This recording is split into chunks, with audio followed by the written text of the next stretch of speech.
Bonjour Frédéric Danhé, bienvenue. Bonjour. Vous êtes journaliste, je l'ai dit, chroniqueur télé, conférencier, animateur de débat, bref, multicanal, multicasquette, et surtout ce livre, Ensemble pour mieux se nourrir, coécrit avec Alexis Jenny, qui est publié chez Actes Sud.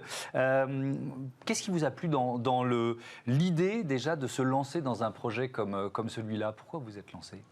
Parce que j'ai peur de la pauvreté, comme tout prolo issu de prolo, parce que, étant précaire moi-même de par mon statut de pigiste et d'auteur, on vit un peu dans cette peur voilà, de tomber, de ne pas avoir... C'est une peur atavique.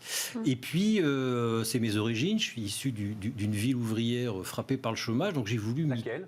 Caudry, dans le Nord, ex-cité industrielle, 28% de chômage, taux d'obésité lié à la pauvreté extraordinaire. Donc j'ai voulu me confronter à la pauvreté. Et puis, il y avait quelque chose moi, qui me turlupinait, c'est comment se fait-il qu'en France, les gens qui n'ont pas les moyens mangent aussi mal? Est-ce que ça veut dire que l'aide alimentaire qui leur est destinée est mal fichue? La réponse est dans la question, oui.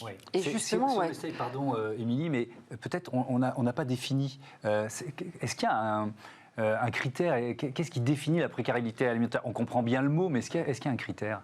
Non. C'est très subjectif. Déjà, la définition de la pauvreté est elle-même subjective. Ça vient de Bercy ou de l'INSEE. C'est plus ou moins 70% du revenu médian. La précarité alimentaire, finalement, elle est assez simple. C'est quand, au moins une fois dans le mois, vous préférez ne pas manger parce que vous n'avez pas assez de moyens. Donc, ça peut arriver au début, au milieu ou à la fin du mois. Et puis, alors, vous avez entre 8 et 10 millions de pauvres en France, selon la définition. Et je dirais qu'il y a entre 2 et 4 millions de personnes qui sont vraiment dans une précarité alimentaire. C'est-à-dire qu'au bout de 15 jours, saute un repas, puis 2, puis 3, puis 4, etc. jusqu'à la fin du mois. Et ça s'est aggravé pendant la crise de la Covid, du coup. Qu'est-ce que vous avez découvert en préparant ce livre? Je crois que vous avez pris votre stylo, d'ailleurs, pendant le premier confinement, et pour aller au bout de ce projet-là. Vous avez eu des surprises? Des bonnes surprises en fait, c'est que vous savez, les collapsologues et autres catastrophistes s'attendaient, jubilant, se frottant les mains, à voir un effondrement général du pays et notamment à voir des gens qui auraient peut-être crevé de faim dans la rue. Ça s'est pas produit parce que finalement, dès le début du premier confinement, l'État a dit il y a une urgence, on lève les freins bureaucratiques, allez-y vous, collectivités, associations, démerdez-vous, l'argent est là, organisez-vous. Et finalement, la France a su s'auto-organiser, non seulement pour apporter la quantité aux personnes qui avaient besoin, mais aussi manifestement une qualité qui n'était pas là avant, simplement parce que vous avez des communes comme dans le 93, la Seine-Saint-Denis, qui ont transféré les budgets qui étaient auparavant alloués aux cantines scolaires, ils les ont transférés vers les associations caritatives, c'est-à-dire que les biens frais, les fruits et légumes bruts, sont allés aux associations caritatives plutôt qu'à aller aux cantines. Et donc ça a amélioré d'une certaine façon le régime alimentaire des bénéficiaires de ces aides. Oui, avec des vrais modèles de résilience alimentaire, du coup, par territoire. Ouais. Est-ce que vous pouvez nous parler, par exemple, de ma petite échoppe? Alors ça, c'est sans doute, avec Alexis Jenny, quand on a fait notre tour de France, le meilleur exemple d'une aide alimentaire différente.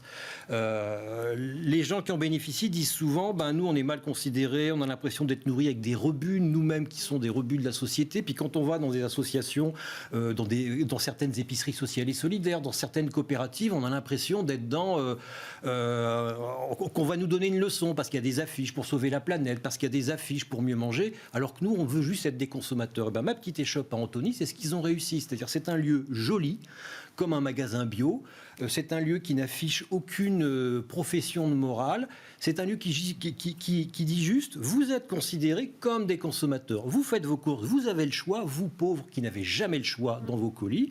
Et puis à la caisse, discrètement, on défalquera du prix affiché, le prix réel que vous allez payer et personne n'en saura rien. Faut bien comprendre, Thomas et Émilie, que les gens qui n'ont pas les moyens, ils n'ont pas envie d'avoir la commisération et la charité à la sortie de l'église. Non, ils veulent juste être considérés comme des consommateurs et avoir le choix inhérent au fait d'être consommateur. Ça veut dire que la gratuité, c'est pas forcément la solution? C'est jamais la solution. Enfin, ça, c'est Freud qui l'a expliqué. La gratuité a toujours un prix. Et la gratuité dans la charité... Malheureusement, alors c'est pas le cas en général, mais ça peut être le cas dans certaines associations, c'est tu es pauvre, je te donne un colis, tu te tais, tu dis merci et tu t'en vas. Non, c'est pas ça. ça ne fonctionne pas. Et dans les structures qui fonctionnent, aux personnes qui sont bénéficiaires de prix qui sont très bons, on leur demande quelque chose en échange. Venez bénéficier, venez nous faire bénéficier quelques jours par mois de votre temps. Voilà, vous tiendrez la caisse, vous donnerez un coup de balai. Et en échange, non seulement vous aurez des prix réduits, mais on va vous aider à essayer de vous en sortir par des formations ou simplement discuter. En fait, c'est là où on s'aperçoit, en France, que la nourriture a une force symbolique très forte. On est ce qu'on mange, on est ce qu'on est dans l'assiette, et si on améliore ce qu'il y a dans l'assiette, on va améliorer l'image de soi, sans laquelle on ne peut pas s'en sortir. La dignité. Autre exemple cité dans le livre, celui de Soumoulou, dans la banlieue de Pau. Expliquez-nous. Alors ça nous a beaucoup marqué, Alexis et moi, et Boris Tavernier, qui est à l'origine de cet ouvrage, je vous en parlerai aussi peut-être. Ça nous a beaucoup marqué parce qu'on a vu vraiment des gens très, très pauvres. Et des gens qui ont osé dire aux gens qui les nourrissaient via des colis alimentaires, vous nous dites que c'est toujours mieux que rien, la merde, parce que c'est comme ça qu'ils en parlent, la merde qu'on vous offre, nous on préfère rien à ça. Et du coup, ils se sont organisés pour avoir un potager. Ce potager permet de les nourrir en partie en légumes, et puis ils se sont arrangés eux-mêmes avec des bouchers, avec un abattoir pour avoir un peu de viande, ils se sont démerdés eux-mêmes. Et le mot, vous l'avez employé, le mot qui est revenu, c'est pas parce qu'on est pauvre qu'on ne doit pas être digne. Et voilà, la pauvreté, ça peut être aussi une dignité. Respecter notre dignité, et eux respectent leur dignité en travaillant eux-mêmes la terre, et puis en négociant eux-mêmes les produits qu'ils ont envie de manger. Et ça a amélioré, oui, leur état, simplement, leur état psychologique, l'image qu'ils ont d'eux-mêmes. Alors là, on vient de citer deux initiatives qui sont des initiatives locales, où finalement il y a une sorte de prise en main, mais il y a la question du rôle de l'État. Vous l'abordez évidemment dans votre livre. Et comment vous la jugez, cette aide de l'État en matière de précarité alimentaire? Inefficace, justement un peu méprisante, un peu venant de haut, déconnectée du terrain? Comment vous l'évaluez? Vous savez, Thomas, l'État est le reflet de nous-mêmes. Et nous-mêmes, vous savez, quand on rentre dans un magasin, il y a le secours populaire ou le secours catholique qui est là, qui a des caddies, ils nous demandent de remplir les caddies. Souvent, moi je ne le fais pas, mais souvent quand vous regardez ce que les gens mettent dans les caddies, ils mettent des produits bas de gamme, qui ne sont pas du tout ceux qu'ils achèteraient normalement. L'État, c'est un peu la même chose. C'est de l'aide alimentaire bas de gamme, classique, où on se contente de donner de l'argent finalement à un système agroalimentaire dont le modèle économique est fait de telle sorte que sans les pauvres, en fait, il diminuerait ses marges. C'est parce que la pauvreté est là que le système agroalimentaire peut évacuer à bas prix ces déchets. Donc ça ne fonctionne pas. Et ça fonctionne tellement peu que l'État, bien avant la crise sanitaire, avait déjà engagé une réflexion pour réformer tout ça, pour aller vers une augmentation, de cette qualité de l'aide alimentaire visant à sortir les gens de la pauvreté, pas simplement à les nourrir. Donc pour finir de répondre à votre question, l'État, l'État fait, puis l'État globalement a bien fait pendant la crise sanitaire. Il y a au moins un domaine dans lequel il a bien fait parce qu'il a laissé faire les gens de terrain. Et le rôle de l'État, ça devrait être ça. On le voit bien à propos de cette question. C'est on encadre, on fixe des lois, on a de l'argent. Maintenant, c'est à vous, démerdez-vous à l'échelle locale pour nourrir les gens simplement de façon digne.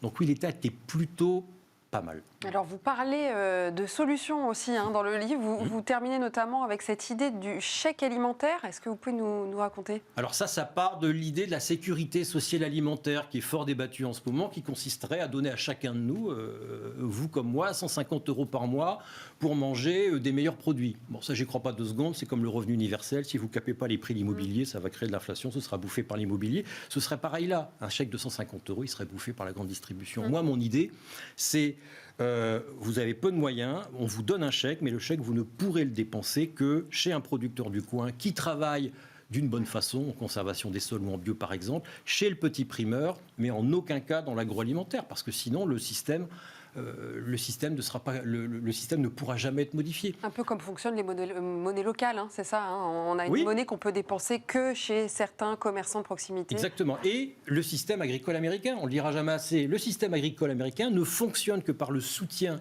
par les prix, ce qui est interdit en Europe, via le gouvernement fédéral. C'est 80 milliards de dollars qui sont dépensés par le gouvernement fédéral chaque année dans le système agricole, et 60 milliards de ces 80 milliards, c'est des chèques alimentaires qui sont dans certains États ciblés sur certaines productions. Et c'est ce qui a fait décoller le bio, d'ailleurs, aux États-Unis. Et on continue de découvrir d'autres idées, d'autres solutions autour de la précarité alimentaire avec celui qui a eu l'idée de ce livre, Boris Tavernier.